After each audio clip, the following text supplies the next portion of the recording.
Holy shit, what's this? I have a title card now. Yes, indeed I do. And while this is still going to be the old version of the reviews using pictures like I am now, just mashing different pictures together, it at least shows that I am making progress for 2014 reviews.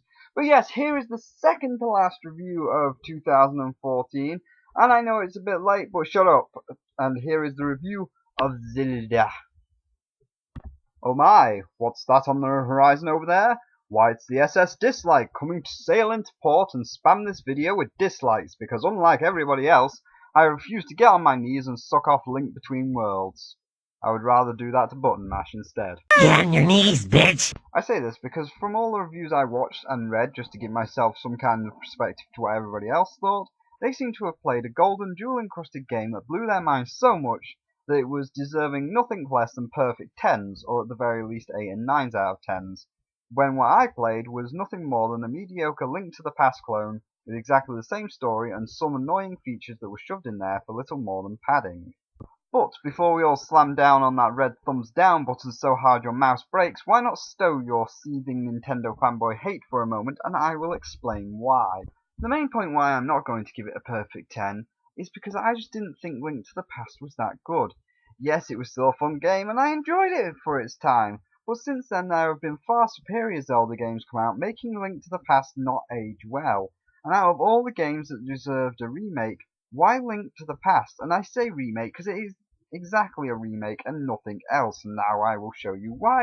So the game begins with your lazy ass waking up to undertake a mundane task, upon which you discover evil is afoot in Hyrule. And with your uncle dead, you have to become the new saviour of Hyrule, rushing to Zelda, who concurs that evil is indeed afoot in Hyrule, and now it's up to you to track down the 3 pendants in order to pull the Master Sword, leaving with the first pendant in hand from Princess Zelda. But as you set off, you realise that Zelda was captured, and a force field is put around the castle that only the Master Sword can break. So you go around the lands, go to the Zora Palace, go to Death Mountain and climb up that tower. Seeing most of the puzzles are exactly the same, only with a very light fresh twist, like a piece of lime on the Coke instead of a piece of lemon on your glass of Coke, but nothing changes that much. Reaching the top of the tower and fighting the exact same fucking stupid annoying caterpillar boss that takes like 9 hits and bounces you all over the place, and if you fall off you have to go back up 1 floor and start the whole fight all over again. But anyway, you track down the 3 pendants, pull out the Master Sword, open the castle, see that you're too late, Ganon comes back, you get sent to the Dark World where you must go to the 7 temples and rescue the 7 sages from their crystals, go to the Dark Castle, kill Aghanim, kill Ganon. Yes, I know what happens when the Kefla ripoff resurrects Ganon with his magic paintbrush he got from Professor Egad, but don't spoil it for the audience, I'll let you all make of that cutscene what you will. Let's not dwell on the mirrored story. Maybe the new world of Lorule is different. Nope, just the Dark World from Link to the Past. Grey and brown with skulls all over the place, and the same enemies from Link to the Past, like that big one-eyed dude that throws bombs at you. But Spyro, there is a few new things in the game, like how you upgrade your items and how your items actually work. Ah, good point, Nintendo. Now that I can talk about, as unfortunately that's the only 2 new features in your game. The first I will talk about likely is how you upgrade your items, because actually getting the items, a little bit weird, but anyway, the upgrading, it's basically a Skulltula quest in which there are hundreds of these little Octorok babies hidden around, and for every 10 you bring to the big mummy Octorok, she will give you the upgraded version of one of your items. And oh my stars, Nintendo actually thought of something that all games should have. You have to collect 100 of something, so why not put a percentage of how many you have left on the map screen? And it's, yes, this works so well. Like, if you are where I was, having 70 Octoroks, and it's like, oh, there's only a few left, where do I get them? And I press the little Octorok button you get on your map screen. It shows each section of Hyrule, which is about 12 sections, and it shows how many Octoroks are left in that area. It doesn't tell you exactly where they are, but it's like, I can see that there is 2 left on Death Mountain. So I know the rough area. I know where to roughly look, i.e. Death Mountain. Rather than trawling my ass round the Lake Hyrule on completely the opposite side of the map to find nothing. So thank you, Nintendo. Thank you for actually realizing the best fucking feature that should be in every game. Because holy shit, that would have been so helpful in other games like Assassin's Creed, where you need to collect the 100 feathers, or Skyrim, where you need to collect the 100 stones to make that one big gem. Because when you have 99 stones and you're stumbling around all of Tamriel looking for the one single stone that you've got to find, you're just like, ugh. And if Skyrim had just given me a rough idea where it was, again, I don't want the exact location, but when I had 99 stones, if Skyrim said, hey, you should look around Solitude area, just the top left corner of Skyrim, that would have been helpful, because it's like, well, that's good, because I don't have to troll around the map. You give me a rough idea of what section of Skyrim to look in, and that would have been so helpful. So, big thank you to Nintendo there. That was a great idea, Nintendo. Implemented it perfectly. That is a plus to the game, and you know, if you are going to remake other Zelda games with the 100 Skulltulas, just give me a little idea where they are. I don't want anything big. I just want a rough idea to save me going like all around, being like, I'm missing one of the 100. Where's the last remaining one? Could be anywhere, but oh, thank you. You've given me a rough idea, so now I know to keep within that section, like Death Mountain or Zora Lake. So there, point up for that. So now let's move on to how you actually get the items, which is the weird, strange part. Now, you may be wondering why I said the word "your" in Princess Luna's caps lock voice. That is because in this game you no longer find items to progress through the dungeons in dungeons, but rather all the items you require to progress through the dungeons, like the hookshot, boomerang, etc., are available from the very start of the game and are rented from a strange bunny man who wants to live in your bed with you, your house. And once the creepy pedophile in the bunny suit has tempted your 12-year-old ass with promises of candy and milk from the magic bunny snake, he will set up shop. You give him rupees for each item, and every time you die, he will take the items back from you to be rented out once more. This was boasted as one of the key features that allows you to do the dungeons in any order. However, that is a lie, as it only lets you do the Dark World temples in any order you want. As for the sake of getting the Master Sword, as during the story part of the game, you have to go through the story dungeons, i.e. the temple to get the fire pendant and the Zora Palace to get the water pendant. Both of these also have to be done in order for the sake of story, because if you didn't do them in that order, it would throw the story out of whack, leaving everything a complete mess. And even the thing about doing the Dark World in any order is also kind of a lie, as some dungeons will require the Sand Rod, or someone else has it, so you have to do that dungeon first in order to get it. So the whole thing of doing dungeons in any order is not really true, but it's only true near the end. So I wouldn't say it's a full-on lie, but it's not really all that true. Now, in theory, this is a good idea, but unfortunately, having every item available from the get-go turns a lot of other items to trash. Pro tip: never ever waste your money on the boomerang. The hookshot does everything that the boomerang does and more. I've gone through the entire Light World, 5 temples of the Dark World, found 50 baby Octroks, and got half the heart containers without using the boomerang, because I can get them with the hookshot. So as you can see, this makes the boomerang completely pointless to buy. So, as you can see, having everything available to you all at the start, if you know what each item does and you know what you're doing, can break the game very easily. Especially because a lot of the items are stronger than your sword. Yes, your sword, the Master Sword, the Blade of Evil's Bane, is completely worthless, especially on the upgraded version of the bow. The bow, not using ammo in this game, which we'll get into in a moment, and having the upgraded version of it shoot 3 arrows, you have yourself there a medieval old school style of the spread gun from Contra, which does more damage than the Master Sword, especially if all 3 arrows hit the target. So this makes the Master Sword completely worthless, until you get the Master Ore and return the Master Sword to its full strength. But if that's the case, you would think to lock the upgraded version of the bow till after you have given the Master Ore to the thing, given how OP it is. So why doesn't it use ammo, making it OP? Well, let's talk about that now. The reason why I say this is OP is because I have just stated it does not use ammo. The bow does not use ammo. And strangely enough, neither does your bombs. I say your bombs doesn't use ammo because bombs are no longer consumables. Yes, neither arrows nor bombs are consumables anymore.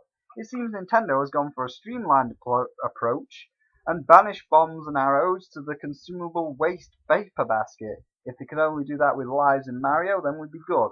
So instead of picking up consumables and buying consumables, both your arrows and your bombs are now linked to this weird sanity meter, not sanity meter, stamina meter, in which you have a certain amount of this meter used, and then the item is used. But as you use it, it recharges. So, for example, I can drop a bomb, which would take about 50% of the meter down, and while I'm waiting for the bomb to explode, it recharges. And this is where I say the arrows are so overpowered. Because you can literally use the arrows, and while you're aiming at your next target, the arrows will recharge. And as we just stated above, the arrows do more damage than your Master Sword. So you aim and fire, and while you're aiming again, it recharges, and then you aim and fire. So this means you can do it an infinite amount of times, making the bow OP because it doesn't require ammo, and you can use infinite arrows, and there's no real detriment to using that meter because by the time you've aimed to fire, it's already recharged. Even the bombs, I found myself using it infinitum. Bombs killing enemies in one hit, I found myself on armored enemies or big enemies, placing a bomb next to them, and then just using the Master Sword to knock them back to keep them next to the bomb while they exploded, making the Master Sword more of a stick to keep them next to the bomb rather than my actual weapon for taking them out. So the weird stamina meter I don't like. I don't think that it makes the game good. I think that it makes it too easy. Giving me infinite bombs and infinite arrows kind of just feels like a cheap victory to me. It's like, yeah, I used infinite arrows to kill the enemy. I used infinite bombs. In fact, infinite bombs. We basically got a makeshift version of Dr. Fetus from The Binding of Isaac where we can shoot infinite bombs. And as we all know, when you get Dr. Fetus in Isaac, it's a one run. You will not lose once you have Dr. Fetus. And like in Zelda, you will not die once you get the bombs because you can use infinite bombs to dispose of all your enemies. In this game, I did not die once. The only time I died was when I was on Death Mountain, and someone already said, you should have the shop. I went back, the shop wasn't there. I went up to Death Mountain, the shop still wasn't there. I didn't know what to do, and I killed myself, and in killing myself, the shop actually spawned. So, in the whole game, which I have now beat, I didn't die once because I could use bombs to take out my enemies rather than the Master Sword because the bombs do a whole lot more damage and the Master Sword can keep them next to the bombs. So that breaks the game and it feels kind of cheap because I've got unlimited bombs and I would have rather had the game give me some challenge by making both bombs and arrows actually have, consumable quantities rather than infinite. So, point down for that, but let's move on to the last thing, which is the graphics. So, the graphics. There's not much to say really, it's just the Link to the Past graphics, 3Dified and HD Paint. However, the HD Paint is cartoony and kind of like Wind Waker, but unlike Wind Waker, everyone does not have big heads and cartoonish faces. They're all trying to look more like Ocarina of Time, and then they want to look more real, meaning combining the cartoony paint with the realistic people, everybody kind of looks like a garden gnome. Now in saying all of this, don't take Link to the Past Remake as a bad game. It's very good. Everything has been remade well and works in its new 3D environment, and it was fun to play through. My gripe comes from this is not a sequel to Link to the Past, nor any kind of variant from Link to the Past. It's just Nintendo lying to your faces to get you to buy it. Here, let me show you. This is the Dark World from Link to the Past, all the dark with the brown rocks and such. Now, give it a 3D view and some HD paint, and bam! It's Lorule, right down to the one-eyed things that throw the bombs at you. So the whole Lorule being its whole new world, this is a whole new game, is a big fat lie. So let's move on to the final verdict. And with that, my final verdict has to be a slightly above average 6 out of 10 or 3 stars out of 5. Regardless of what everybody else says, don't be fooled. This is little more than a Link to the Past remake. A very good remake that's certainly worth getting and playing, but in reading and watching everybody else's reviews, it seems a lot of them have the nostalgia glasses on and love Link to the Past just a little too much, throwing roses and perfect tens at the quote-unquote sequel, when really it's just a very nice remake. That is fun to play, don't get me wrong. To a degree, they are right. Link to the Past Mario Paint Edition has some points of the original Link to the Past fixed and even improved upon.